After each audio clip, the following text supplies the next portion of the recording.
Imagine this. You're walking across a parking lot, bags in your hand, keys in your pocket, phone buzzing. You're thinking about dinner, not danger. And then it happens. Pop, pop, pop. People start running, screams echo, cars swerve in every direction. In those first few seconds, you don't know where the shots are coming from. You don't know if they're inside the store or outside. You just know one thing, you're exposed and every second counts. Parking lots are supposed to be neutral zones, safe spaces between where we were and where we're going. But increasingly, they become the starting point for violent attacks. From Ross Park Mall here in Pittsburgh to Reno, Jacksonville, Akron, the pattern is clear. More attacks are starting outside in open spaces before anyone even makes it through the doorway. Welcome back to Range of Reality Podcast. I'm your host, Jody Salerno, and today we're diving into what happens when shots are fired in a parking lot, why parking lots have become soft target zones, what to do when chaos breaks loose, and most importantly, how to stay alive when seconds matter. This isn't about fear, it's about preparation. Because when the world turns upside down, your survival depends on one thing, how fast you think, move, and act. So take a breath and stay with me. And let's talk about what to do when shots are fired in a parking lot. Parking lots, they're the last place most of us think about when it comes to danger. We walk through them every single day. Target, Walmart, malls, schools, churches, even the grocery store. We treat them as empty spaces between where we were and where we're going. But what if I told you that attackers increasingly see parking lots as hunting grounds? Because survival isn't about luck, it's about preparation. Parking lots are where most of us spend a few minutes every single day, and yet they're among the least secure environments we move through. They are outside of the protection of walls and locked doors. You're often distracted, carrying bags, loading kids, juggling your phone, and you're surrounded by strangers who may or may not have a reason to be there. It's in these open spaces that an increasing number of shootings are taking place, and it's not just theoretical. We've seen it happen across the country in very public, very ordinary places. Today, I'm breaking down why parking lots have become hunting grounds for attackers, what we can learn from recent tragedies, and how you can increase your odds of surviving if the unthinkable happens. Active killers want a high body count. Where's the biggest cluster of people? Right near the store entrance, not out on the far edges. The reality is you don't have walls, doors, or locked rooms. You have cars, carts, and concrete. Attackers know this. They don't have to force their way into locked buildings anymore. They can start the violence right there, outside in the chaos of cars and crowds. So let me ask you, do you treat parking lots as a safe, neutral space? Or do you think of them as an open ground where an ambush could happen?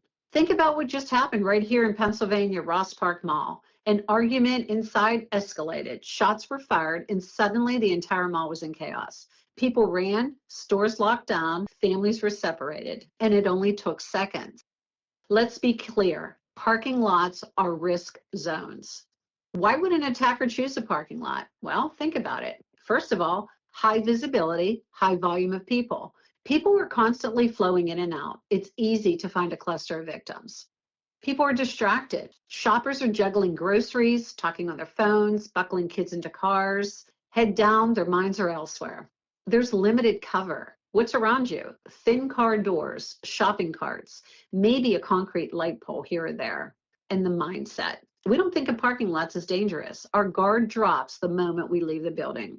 And here's the kicker. Active killers want chaos. They want easy targets. They want a place where people hesitate, where people doubt themselves. And the parking lot gives them exactly that. So the next time you step into a parking lot, ask yourself, do I know where the nearest cover is? Do I know where I'd run if I had to? Or am I just focused on finding my car or my car keys? That mental shift, recognizing parking lots as a high-risk zone, is your first step to surviving. To understand the threat, let's look at some real-world examples. On August 11th, 2025, a man opened fire in a parking lot of a North Austin Target. He fired more than 40 rounds, killing 3 innocent people before fleeing the scene. During his escape, he carjacked, assaulted, and terrorized even more people, until police eventually subdued him, naked and unarmed, hiding in plain sight. Why? Because killers are starting their massacres not inside buildings, but outside, in the parking lots where we least expect it. And unfortunately, it's becoming a trend. Reno, Nevada, July of 2025. 3 people were killed outside the Grand Sierra Resort Casino. It wasn't in the gaming floor, it was in the parking lot. Open grounds, crowds moving in and out, nowhere immediate to hide. Jacksonville, Florida, August 2025. Gunfire erupted in a mall parking lot. 3 people were shot. This wasn't a late night street corner. It was a crowded retail center on a weekend. And Woodland Park, Colorado, November 2024. A grocery store parking lot turned into a fatal crime scene when a man was gunned down near parked cars. Detectives locked down the lot for days during the investigation. Shoppers couldn't even retrieve their vehicles. And in Akron, Ohio, in July of 25, 5 people were shot in a school parking lot during a gathering. Though not retail, the lesson is the same. Any large parking area where people congregate becomes a potential target zone. Do you see the pattern? These aren't back alleys at midnight. They're places where ordinary people go every single day. And the violence starts before anyone ever makes it through a doorway. Now let's go to the moment nobody wants to imagine. Shots ring out. At first, your brain doesn't register it. You tell yourself it's car backfiring, maybe fireworks. But then you see people running, screaming, horns blaring, cars are slamming into reverse. That sound, it's real. It's gunfire. What happens next? Some people freeze. Some hide behind shopping carts thinking they're safe. And this is where we need to understand the difference between cover and concealment. Cover is something that's going to stop a bullet, such as an engine block of a car, a brick wall, a concrete pillar, anything that a bullet cannot penetrate. Concealment only hides you, such as car doors, bushes, drywall. Concealment is something that will hide you from sight, but it won't stop bullet rounds. If you've already thought this through, you'll move faster. That's where training your brain comes in. Because here's the psychology. Under stress, your body betrays you. You'll get tunnel vision. That's where you'll focus on one thing, missing everything else in your peripheral vision. You'll get auditory exclusion. Sounds will fade. Gunfire might sound muffled. You might not hear anything at all. And you'll experience time distortion. Seconds will feel like minutes. Time may feel like it's stretching. And these are all very normal. This is why people freeze. Their brain is processing. It's lagging. But you don't have time to freeze. You can pre-decide right now. Say to yourself, if shots ring out, I'm looking for a car engine block. That's going to stop bullets. I'm not going to hide behind doors and panels of the car. That's concealment. That will hide me, but it will not stop a bullet round. I'm looking for brick walls and poles, concrete, light poles, dumpsters. These are your barriers. You don't want to cluster. You want to move diagonally away from crowds. Herds of people attract gunfire. And if I'm with my kids or grandkids, I'm grabbing their wrists, not their hands, and I'm moving. Why the wrists, you ask? Because in chaos, kids' hands slip. Wrists give you leverage. And I'm going to breathe. Breathe is your weapon against panic. Inhale through your nose, exhale slowly through your mouth. That resets your body's chemistry. It clears your thinking and it signals your body, don't panic, move. Now here's the part I want burn into your muscle memory. This is my personal 5-layer parking lot protocol. I've used it for decades and I want you to have it. This isn't theory. It comes from decades of police work, training, and real world experience.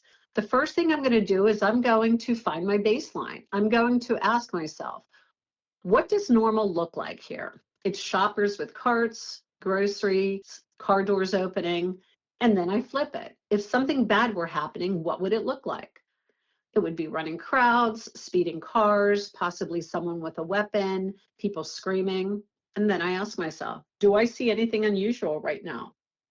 Why this matters? Because if you've already imagined what bad looks like, you'll recognize it faster and move quicker when seconds matter. And when I park, it's where I park. I choose a spot further from the store. I park nose of my vehicle out. In other words, I back into my parking spot. It's a lot easier to get out of a parking spot going forward than going into reverse. Attackers want high body counts, which means closer to the entrances. So I park further away for two reasons. It reduces my chance of being in the kill zone where crowds gather near entrances. And secondly, my car is less likely to get trapped inside a police perimeter after an incident. After major attacks, cars parked near the entrance often stay locked in for days as part of the investigation. When I'm approaching, before I even enter the spot, I'm scanning. Who's loitering? Who's sitting in a running car? Do they look like they belong? And when I choose a spot, I'm going to choose one in a well-lit area. Again, not going to crowd this store entrance. I'm going to get out of my car, and when I get out, I'm going to walk to the store. My head's going to be up. My phone's going to be down. I'm going to narrate in my mind what I see. A silver SUV on the left. Two people in the car to my right. There's a mom with a stroller. This keeps my brain engaged. And walking back from the store to my car, I'm going to do the same thing. Head up, phone down, and I'm going to narrate in my mind what I see. When I leave the store, or when I get out of my car and I'm walking to the store, I'm scanning. I'm asking, is anyone following me? Is anyone following me into the store? Is anyone following me out of the store back to my car? You always want to walk against traffic so that you can see approaching vehicles, whether to avoid being hit by a distracted driver or by someone using a vehicle as a weapon against me. And when I get back to my car and I'm loading my purchases into my car, this is the most vulnerable stage. You don't want to let your bags or your receipts take all your focus. So carry bags in your non-dominant hand so your strong hand is free. Push a cart instead of juggling bags. Easier to drop in an emergency. And remember this, a shopping cart is not dead weight. It can be abandoned fast if you need to run, or it can become a barricade, even a weapon, if someone closes distance on you. The Austin tragedy is proof. Killers are adapting. They know people feel safe enough in a parking lot, so they strike there. But you don't have to be a victim of chance. By parking smart, scanning your environment, establishing what's normal, and planning your moves, you put yourself in a position to survive. Here's the reality. Violence doesn't just happen behind closed doors, or in classrooms, or office buildings. Increasingly, it starts where we least expect it, in the parking lots outside. By parking smartly, scanning before you step out, establishing what normal looks like, and planning your exits, you dramatically reduce your chances of being caught flat-footed. The awareness and baseline checks I just walked you through, they apply to most crimes. You don't train for the 1 in a million. You train so you're ready for anything. So let's bring it home. Parking lots are not neutral. They are hunting grounds for predators, attackers, and criminals who thrive on distraction and hesitation. You can't control when or where violence strikes, but you can control your mindset. You can control whether you scan, whether you plan, and whether you prepare. The next time you step out of your car, give yourself 10 seconds. 10 seconds to ask, what's normal here? What's abnormal? Where's my cover? Where would I go? 10 seconds to stop, breathe, and look around. Those 10 seconds may save your life. And I want you to remember this line: preparation beats panic every single time. We spend so much of our lives moving through these in-between spaces, parking lots, sidewalks, garages, and we don't think twice about them. But awareness doesn't cost you anything. It just asks for 10 seconds of your time. The goal here isn't to make you paranoid. It's to make you prepared, because strength doesn't come from fear. It comes from awareness, training, and the calm confidence that you know what to do if the world turns upside down. You can't control when or where violence strikes, but you can control your mindset. You can control whether you scan, whether you plan, and whether you're prepared. So the next time you step out of your car, I want you to remember, preparation beats panic, always. If this episode hit home, share it with someone you care about, a friend who shops alone, a coworker who walks to their car after dark, a loved one who needs that extra layer of awareness. And if you want tools, checklists, and deeper training to go along with these lessons, head over to rangeofreality.com. You'll find resources, drills, and you can download my free parking lot survival guide checklist to make you harder to harm and stronger in every part of your life.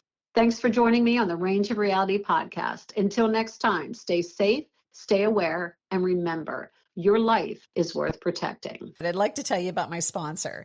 It's my sponsors that allow me to do this podcast, so please support them. If you ever have to defend yourself, the fight doesn't end when the threat is gone. Legal trouble, court cost, lost wages, it all adds up fast. And that's where the United States Concealed Carry Association comes in. They provide award-winning self-defense training and education, but more than that, they've secured liability insurance for their members that helps cover bail, legal fees, and other critical costs after an incident. So if you care about protecting what matters, visit usconcealedcarry.com and see why peace of mind is part of being prepared.